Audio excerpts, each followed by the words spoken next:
Greetings, hi, and hello everyone. My name is Jason Petitfrère. I'm a speaker, I'm a podcaster, and my life's work is centered around allowing the world to meet the true you by helping you think, speak, and eventually live better than yesterday. We do this first by establishing a good reason why, a strong and powerful motivation to keep going when the going gets rough. Second, we need awareness and acknowledgement of what's holding us back. And third, we need scalable steps forward as a reliable bridge between who we are right now and who we need to be tomorrow and the day after that, and the day after that, and the day after that. This, my friends, is how you go from stuck to thinking as, speaking as, and living as the true you.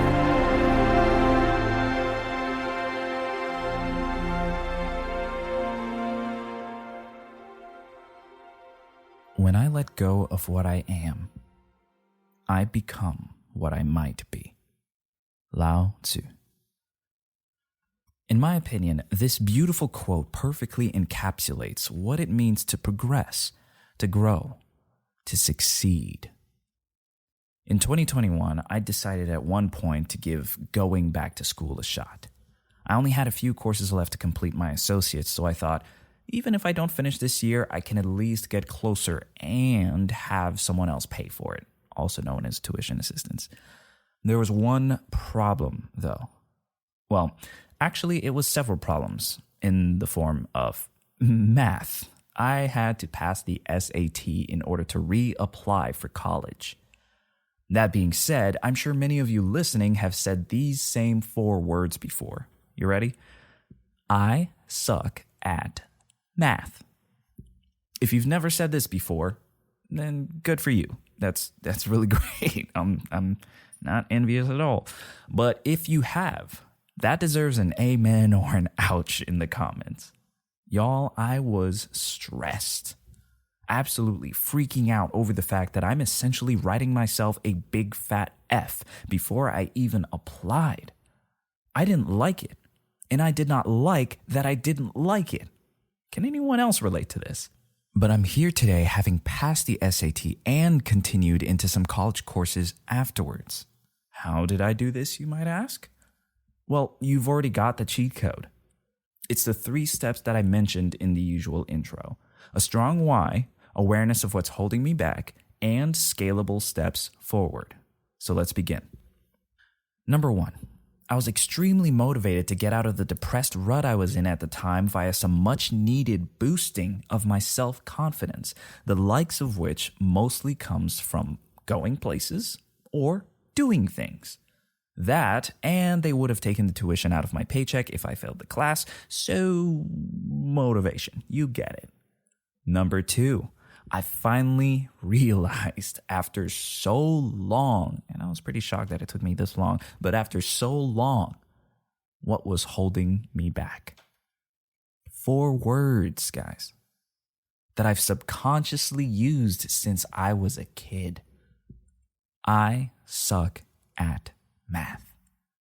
What is that if not a programming script?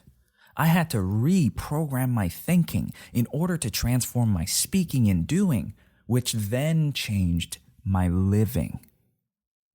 So number 3, scalable steps.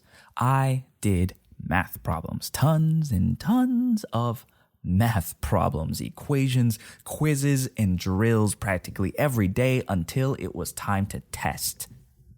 I didn't like it, and I didn't have to. But I had a goal, and I wasn't willing to back down from that goal. I downloaded super simple math-based puzzles or games on my phone and committed to playing those before actual video games. And guess what? That became a daily challenge for me. If I didn't like the math itself, maybe I could like the fact that I was winning. Maybe I could like the fact that I was doing what I said I would do. Maybe I could start liking the fact and sort of gamify it in a way that I was checking boxes every single day. That felt good. This was a major key for me because it was an easy, every single day thing that I could do to flex a muscle that had atrophied due to self-sabotage over time, aka scalable.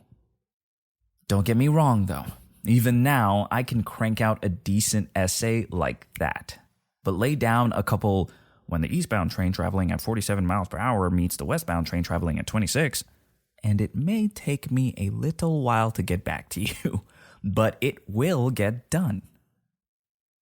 John Wooden said, "Never make excuses. Your friends don't need them, and your foes won't believe them." You see, by not shrinking back from an old ghost in my past, I proved to myself that with a healthy mindset and some calculated hard work, there is no negative label too hard to shake, whether put on me by others or self-imposed. I want to say that again, but I'm going to put you in that slot. So hear me when I say this. With a healthy mindset and some calculated hard work, there is no negative label too hard for you to shake, whether put on you by others or self-imposed. Will I fail sometimes? Absolutely. Will you fail sometimes? For sure. But John Burroughs said this: a man can fail many times, but he isn't a failure until he begins to blame somebody else. Does that make sense? We will fail. We will mess up. But we don't have to stay there. We don't have to sit in it. And we most certainly do not have to throw that onto someone else, expecting the weight to just disappear. But even better than all of that, do you realize that in moments like these, you can set the terms of success? Not to give yourself an easy out, but rather to create some growth positive and stage appropriate wins. This may take some practice to get right, and I definitely recommend a trustworthy or several trustworthy outside perspectives that sport a balanced view of your potential. Meaning, they're not out to kill you with work or guilt you with never being able to do enough.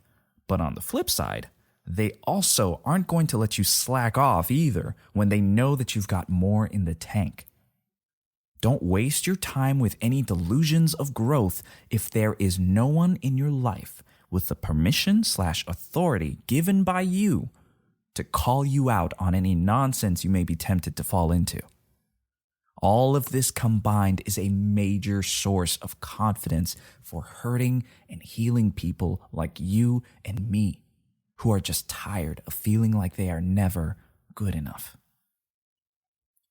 Listen closely. Listen very closely. You are enough. For this age and stage, you have what you need. Despite what you've told yourself in the past, you can get that prize. And as of this episode, as of this cast, you now know what it takes to let the excuses die so you can fly. Why am I talking about flight here? It's very simple. I can think or visualize of no greater form of righteous rebellion against all the forces that seek to hold you down.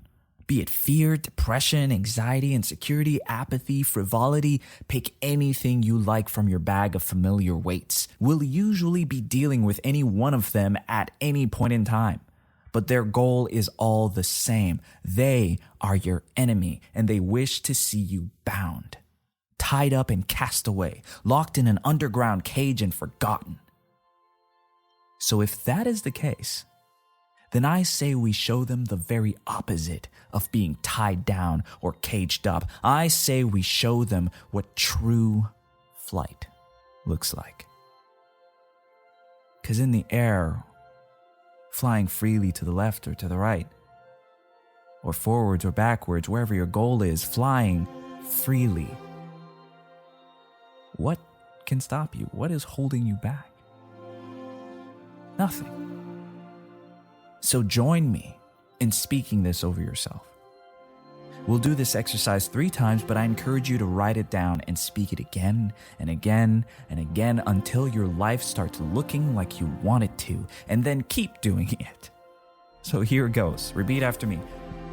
I will let my excuses die so that I can fly. Second time. I will let my excuses die so that my dreams and goals can fly. Last time, and I want you to emphasize these last words. Say it with some gravel in your voice. Say it with some intensity, because this is what you are after. Here we go.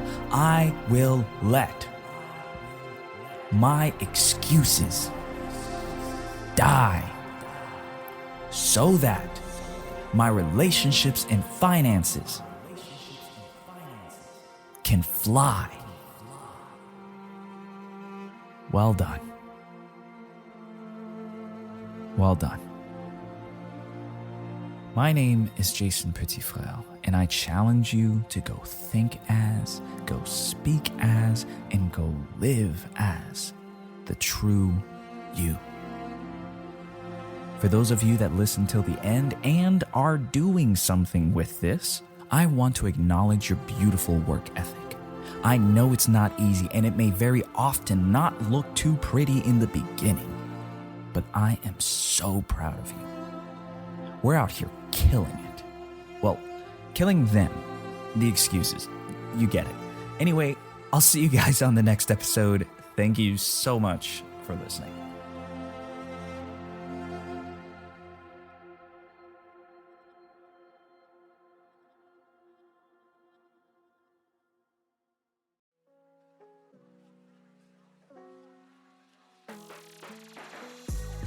Hi friends, Jason here. I want to thank you again for your time investment of listening till the end.